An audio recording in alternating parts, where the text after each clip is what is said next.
میں نہیں ناموس رسالت کی بات آئی، پیر سوئے رہے۔ کون تھے سڑکوں پہ؟ پیر تھے کہ مولوی تھے کہ نعت خواں تھے؟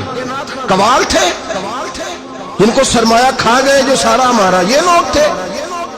تحریک ختم نبوت میں ڈنڈے کس نے کھائے؟ علماء نے۔ غازی ممتاز حسین قادری کی تحریک چلی تو سڑکوں پہ کون نکلا؟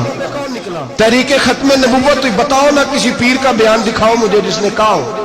تھک گئے گلے، ہماری ریکارڈنگیں لا لا کے لوگ ہمیں سناتے ہیں، کہتے ہیں جناب آپ کی سخت تقریریں نوٹ ہو رہی ہیں اور سوشل میڈیا پہ دور دور جا رہی ہے، تھوڑی احتیاط کریں۔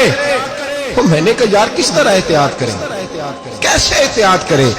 جس کتے کو اس کا مالک 4 روٹیاں ڈالتا ہے وہ ساری رات آوازیں دے دے کے گزار دیتا ہے کہ میں کسی کو اندر نہیں آنے دوں گا۔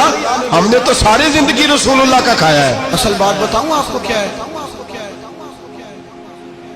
دین مفت میں ملا ہے، اور جو شے مفت مل جاتی ہے اس کی قدر نہیں ہوتی، قدر نہیں ہوتی۔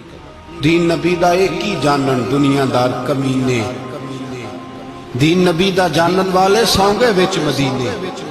تجھے کیا پتا، تجھے کیا خبر اس دین کی؟ کوئی خبر ہی نہیں میرے رسول پاک کا پسینہ کتنا بہا ہے۔ کبھی تیرا پھیرا لگے تو احد کے پہاڑ سے جا کے پوچھنا نبی پاک کا خون کتنا بہا ہے۔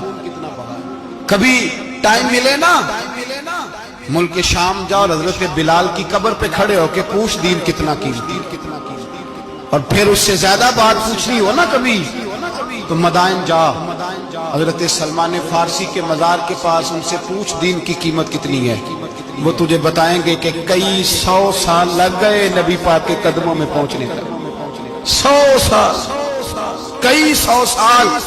اور اگر پھر بھی تجھے تسلی نہ ہو تو جنت البقیع میں جا اور سیدہ طیبہ طاہرہ حضرت فاطمہ الزہرا سے پوچھ، ان سے پوچھ بی بی اس دین کی قدر کیا ہے۔ وہ تجھے بتائیں گی کہ جب دین کے چہرے پہ سرخ رنگ بھرنا تھا تو میں نے حسین کا خون دے کے بھرا۔ وہ تجھے بتائیں گی کہ اس دین کو جب پینٹ کرنا تھا تو میں نے جناب علی اصغر کے بازوؤں کے ساتھ مصوری کی ہے۔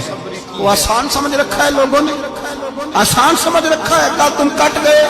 اور آج اٹھنے والا صوفی اور درویش کہتا ہے سارے ایک ہی ہیں، سارے اسی کو مانتے ہیں۔ جس سیاستدان کا دل کرتا ہے وہ جا کے مندروں میں پوجا کر آتا ہے، جس کا دل کرتا ہے وہ جا کے ہندوؤں کی ہولی اور دیوالی میں شریک ہو جاتا ہے۔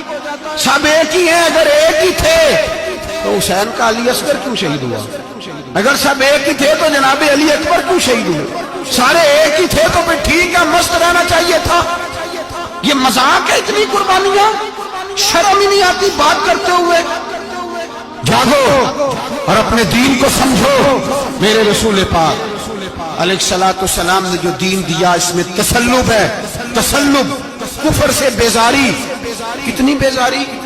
حضرت ام حبیبہ رضی اللہ تعالیٰ ام المومنین ہے، یہ ہماری اماں ہے۔ ماؤں کے نام تو بچوں کو آنے چاہیے نا، یہ مومنوں کی ماں ہے، ابو سفیان کی بیٹی ہیں۔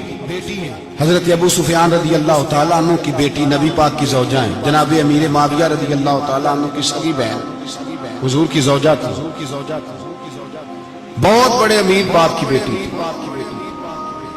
مدینے جب آئیں تو نبی پاک کے گھر میں غربت دیکھی، آزمائش دیکھی، کئی دنوں کے فقر اختیاری کے جلوے دیکھے۔ ابو سفیان ایک مذاکرات کے سلسلے میں مدینے آئے اور کہتے ہیں میں نے سوچا سیدھا اپنی بیٹی کے گھر جاتا ہوں۔ تو کہتے ہیں میں حضرت ام حبیبہ کے صحن میں داخل ہوا تو چارپائی پہ بستر بچھا ہوا، اور ام حبیبہ ایک سائڈ پہ بیٹھ کر تو سوئی دھاگے کے ساتھ کوئی کام کر رہی۔ ابو سفیان کہتے ہیں میری بیٹی کی نظر پڑی تو ام حبیبہ جلدی سے اٹھی، اٹھ کے بستر جو چارپائی پہ بچھا ہوا تھا وہ بستر اٹھایا، لپیٹا، اندر لے گئی۔ بعد میں باہر آئی تو میں نے بیٹی کے سر پہ ہاتھ رکھا، میں نے کہا بیٹی میں سمجھ گیا، بستر پہ میری نظر پڑی ہے، لگتا ہے کئی سال پرانا ہے، پیوند بھی لگے ہوئے، تو اس لیے اندر رکھا ہی ہے کہ پرانے بستر پہ باپ کو بٹھاؤں گی، اس لیے رکھا ہی ہے۔ تو بیٹی امیر گھر سے آئے تو غریب گھر میں اس کی شکایتیں ختم نہیں ہوتی، پر دین کے ساتھ تسلط ام المومنین کا،